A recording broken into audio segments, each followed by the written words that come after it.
Hello, ladies and gentlemen. Welcome back to the Pride FTDFC channel for Football Thoughts. And I am joined today by my illustrious co-host, Bo, as usual. Bo, how are you feeling, mate? I'm ecstatic, I'm jubilant, I'm over the moon, I'm buzzing. That sounds very ecstatic voiced. Yeah, it does. I can't be too loud because I have a baby, a very tetchy baby sleeping just next door. So We'll I'm, let I, you you know, off. I'm keeping it hushed tones. We'll let you off. We'll let you off. But I can scream, yes! Come on! Come on. 2-0, boys and girls. Wherever you are. But yeah, oh my god, 2-0. We Yep, actually won a game of football yep, comfortably. yep. Comfortably for the first time in what, 30 games?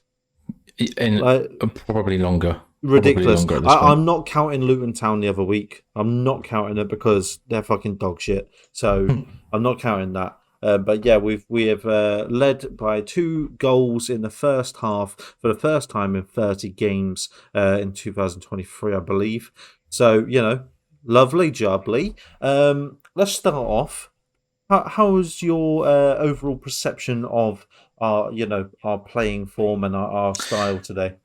We were all right. I was encouraged to see Conor Gallagher taking up the more attacking positions instead of your Enzo's, who was kind of mixing it up in the middle a little bit more, it seemed like. Yeah, So I was really, encouraged to see that.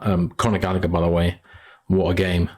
What a baller. amazing. So, yeah, and really, though, it looked quite similar to a lot of the other games we played this season where we've looked better, we've looked Yeah. decent, we've got into good positions, we've had chances to shoot. And on this occasion, obviously, we took those chances, at least for one of those goals. Maybe the other one was a bit lucky. But, Yeah. but yeah, we didn't look so amazingly different from what we've done before, No. No. strangely enough. But there's no point. I heard the commentator say they've won their XG, matchup in every single game this season. Yeah. And I heard that and I just chuckle because, well, that's just stupid, isn't it? Like, I don't care about the XG. Mate, imagine if there was like a separate Premier League on just XG. We'd be top of the fucking league right now. I know we'd be smashing it. It'd be amazing. But yeah, I totally agree. That midfield was superb today. Gallagher pushing up front, absolute everywhere. Sank ridiculous, like 10 kilometers or some shit, more than that. I don't know. Yeah. Done 89% passing. Was the actual man of the match as well. And also captain. Yeah, absolutely great. Enzo and Casado with that pivot in the middle was chef's kiss. Caicedo, really, really good game what a for baller. both of them. Both of them ballers. Palmer Baller. starting, Yeah, bruv. If he doesn't start every fucking game, I'm gonna be livid because guy that looks techie kid as hell. is a techie baller, and you know Yeah. what? He is playing for the love of the game as well. Like it's just so nice to like the football he plays is just so nice. If that makes sense, like it's elegant, like it's the craft, Whereas you get a lot of these teams, a lot of these players. We've got some in our squad, but it's just like they just I don't know, they're very scrappy and stuff like that. But Cole Palmer just seems so I don't know, Silky. composed, relaxed, Silky. He's like a young Enzo. Because Enzo is exactly the same. He's like, calm, collected. Can't score still, but it's okay. It's okay because who did score today? Our first goal, Mikhailo MUDRYK. Mihailo. What do you reckon? I mean, a decent goal. Really. Brilliant goal for his first Premier League goal. Yeah, Cracker. it was. Yeah, and it was the type of goal that he should be looked to score more of because I think one thing I see people talk about, and one thing actually I agree with when people talk when you watch Mihailo is that I think he thinks he's a bit more of a Neymar type than a late arrive in the box finisher type. I don't think he's good enough, really. I don't think his control and his dribbling is good enough for him to always just get the ball to feet and try and take on 2 or 3 men. Like Hazard, he's just not that guy. What he is one of the fastest players in the world. Exactly. And actually, when on occasion has a pretty decent strike on him. Yeah. And I just think he needs to be taking up more positions like that, where he is looking to take 1 or 2 touches, finish, touch finish, or first time finish, and with his pace, you can make that little bit of separation, that little bit of space, and that's what he did, and it was a good touch, and it was a great finish. Amazing. And Colwill with the assist. Just want to touch on where we was talking about the tactics in our podcast beforehand. Saying about, we're always going all the way to the edge and then crossing, all the way to the edge and crossing. Whereas, Man City, you're crossing from around about just over the halfway line on that diagonal into the middle, and it cuts them off because you're cutting out all these players that are all up front. So therefore, all you got to rely on is your attackers to get through the 2 that are defending deep. Yeah. What happened? Straight to his chest, down, goal, done. We need to be doing this week in, week out, because this is I love the way we mixed up today, and you could actually see there was a game plan of such in there. Fulham, terrible. I'm sorry, you're fucking shite. They didn't offer much, did they? Honestly, they were playing what were they playing? A high block. A high block? I want to say they were. Yeah, I think it's the right way. Is it a high block? So we weren't offside that much. That's what I'm trying to say. No, we weren't. Is that a high block or a low block? I guess you'd call that a low block, because that's them kind of sitting deep into the pitch, closer to the goal. Yeah. So we wasn't offside much, which was obviously which makes a change. It makes a change, because both not the second goal, but the first goal, I was like, are we? I don't like.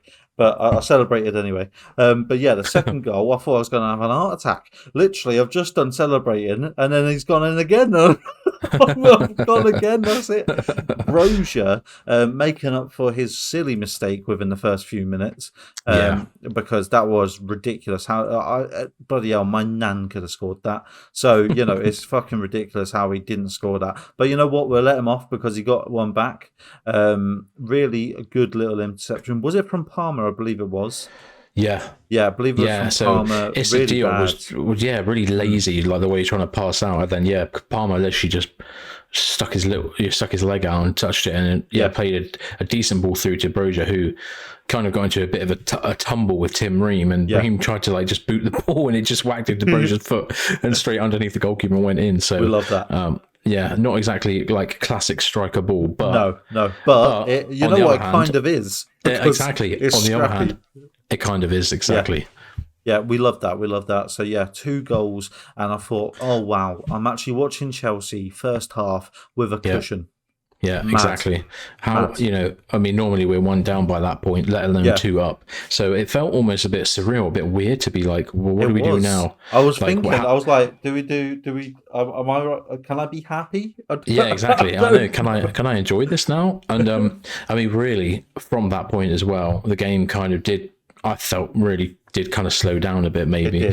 Fulham, they did some half decent stuff, and I thought like Timothy Castagna, that their right back, he was up and down. He's a live wire, and he was providing all of their best moments. But they didn't. Yeah, as I said just a minute ago, they didn't really offer much, and not much. Even when they had what's his face come on, Iwobi and Vinicius. Iwobi, they looked better though when they came on, but it was still like they petered off very, very quickly. Yeah, I just think for all of their energy and if you look at on SofaScore, the attack momentum graph towards the end of the second half, probably the last half of the second half, is all Fulham, which is true. They did see quite a lot of it. To be fair, they had a sustained period of pressure, but they just couldn't do anything at all with it. And you got to put that down to good defensive concentration. Of course, I can't really think of anyone today really putting a foot wrong. Maybe apart from Sanchez, who passed it a bit dodgily again. No, because you got to take that back because of that fucking wonder save he done. So it was a good save. It's one of those you got. That's the thing with Sanchez, right? I imagine all these saves that he's done throughout this, first 7 matches, or be that more with the other Carabao Cup. All these saves, and I'm just imagining, would Kepa save that?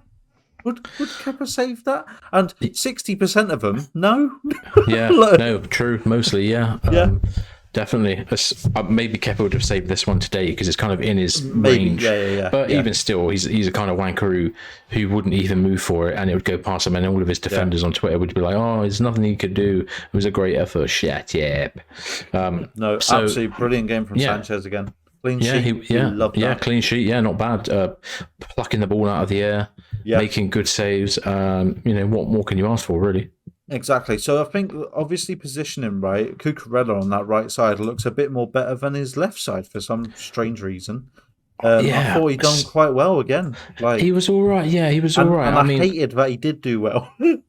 I know it's annoying, isn't it? It's almost like, bruv, you act like an asshole for so long, and then I'm not looking forward to seeing you back in the team, and then you come back in, and you're like, do you know what? I'm all right again. I was like, Yeah. oh, I was ready to let it go of the Mark Yeah, Cucurella experiment, same. and then he comes back in and he's looked all right. I mean, obviously, as soon as James is available, as soon as Gusto is available, Oh straight yeah, back of out. course, yeah. But nice to see him, I guess, play half really decent. good. Nice to see us play half decent in total. Let's You be know honest. what? Colwill, left back, really good, really bloody Yeah, good. yeah. Great up and down that wing. He was our highest rated player according to Yes. self-service score, and I can see that. I can see why. I mean, obviously the man of the match went to Gallagher, but Yeah. my vote for our leader of the pack has Yeah. got to be Colwill. But I don't know if you've got something to say about that. Obviously. Well, MUDRYK and Brozier scoring, but they did come off early yeah, due to they both did. injuries, by the way. Yeah, And we'll talk about Casado. injury. Yeah, we should talk about the injuries in a Bloody sec. Yeah, I can't disagree really. There were multiple occasions where Levi made an amazing pass, Yep. interception, tackle. Like at one point he kind of like scrappily managed to get past two players on the wing and then just sprinted past them into space. It's like Mental. this is not what a centre back should be able to do, but it shows it shows how exciting it will be when he is a centre back because he can just do everything. Yeah. Because he's like everywhere. He's got great touch, great pass, great everything. So Reminds me of a little bit like a Rudiger. Yeah, like all action. Literally we'll just literally and run with it and go with it. And I guess obviously when it works out today, it feels great, doesn't it? Because we win. But yeah, I'm glad he's not getting dropped for people like Cucurella, just because Cucurella is the left back and Colwill isn't. Because I think at the end of the day, if you're a baller, you can really play anywhere on the pitch. Yeah, exactly. You know what I mean? Exactly. And if you're a baller, you can play anywhere good. You can play anywhere on the pitch and be good at it. Yeah. So I'm really excited to see one of those players now. Hello. We're going to talk about Ian Martson. Okay, yeah. Right? He came on at half time for MUDRYK. And even though he got only Civ score only rated him 6.9, I thought he was all right. Like just to come on, obviously half time, you have to grow into the game anyway. But and you're 2-0 up, so there's not a lot of pressure on you. But I thought he done all right. And he again, it's like shows that he can play left back, left wing back, left wing. He was playing right wing the other day. Yeah. So it's like he is a baller, and I think we've got quite a few of them in our team right now. Especially youngsters as well. Colwill, you got Martson. Enzo is a fucking baller because he can play sort of anywhere in that midfield, left, right, up, down, whatever. And then you've got Ugo Chukwu, who actually I thought was all right as well. He only came in for a few minutes, but it's just one of those. I notice a lot that we've got players that are so. We used to be. I don't know if I'm just remembering wrong, but I swear we used to be so stagnant in people had to play a certain role, otherwise they weren't good. For instance, Azpilicueta, Jorginho, and stuff like that. So it's like now we've got these people that can just play anywhere. I mean, we've got like 17 injuries or some shit. So it's like people are having to adapt, but the way they are adapting is superb, I think. Yeah, I mean, definitely. I've seen some players step up and play in a spot that they're not usually associated with. You love to see it, especially as you mentioned, injuries. So, I mean, who knows the severity of them? But we had MUDRYK go off at halftime. Brozier go off in 60 minutes, looking a bit uncomfortable, and Caicedo right at the end gets clattered by Willian. They kind of are coming together, and he goes off not looking too good as well. So. Potentially, that's another 3 injuries to add to the list. So we've won a game 2-0, but at what cost? We've put everybody's heart and soul on the line and lost 3 warriors there. So what are you meant to do? You know, I don't know how bad MUDRYK is because obviously he didn't come back on. Maybe he just felt unwell. Maybe he needed his shit. You don't know. So, you know, it's just one of those. I'm not too sure what's MUDRYK's game plan sort of thing there. But Brozier coming off very, very uncomfortable, but he was walking and doing a celebration afterwards. And so that's Caicedo just looked a bit. I don't know if he got clattered in the old pelvic region. It looked like he was holding his knee, his left knee. Yeah, but then it was like when he was on the ground, he was holding his family jewels. So I'm not too sure if he's done that or is his hip, because that could be sort of both.